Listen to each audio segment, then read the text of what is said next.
আৰু সেইকাৰণে আমি ইয়াত সমবেত হৈছোঁ।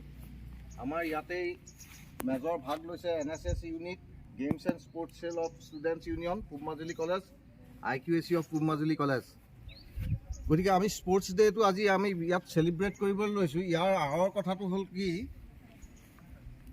যে আমাৰ এজন হকী প্লেয়াৰ মেজৰ ধ্যান চান্দ সিং, তেওঁ 1928 চনত, 1932 চনত আৰু 1936 চনত এই তিনিটা বছৰত হকী খেলি ভাৰতৰ হৈ তেওঁ স্বৰ্ণ পদক অৰ্জন কৰিবলৈ তেওঁ সক্ষম হৈছিলে।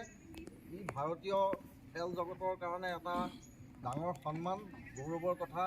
আৰু তেওঁক সুঁৱৰিয়ে আজি আমি এই নেশ্যনেল স্পৰ্টছ ডে ইয়াতে অবজাৰ্ভেশ্যন কৰিবলৈ লৈছোঁ। এই স্পৰ্টছ ডেৰ লগত আমি আমাৰ ফিজিকেল যিটো ফিটনেছ, আমাৰ মানসিক যিটো বিকাশ, আমাৰ চৰিত্ৰৰ যিটো গঠন, এই গোটেই প্ৰক্ৰিয়াবিলাক জড়িত হৈ আছে। সেইকাৰণে অনাগত দিনত আমি খেলক গুৰুত্ব প্ৰদান কৰি এনেকৈ অকল আনুষ্ঠানিকতাৰ ভিত্তিতেই নহয়, যিকোনো সময়তেই আমি খেলৰ ওপৰত গুৰুত্ব দিব লাগিব।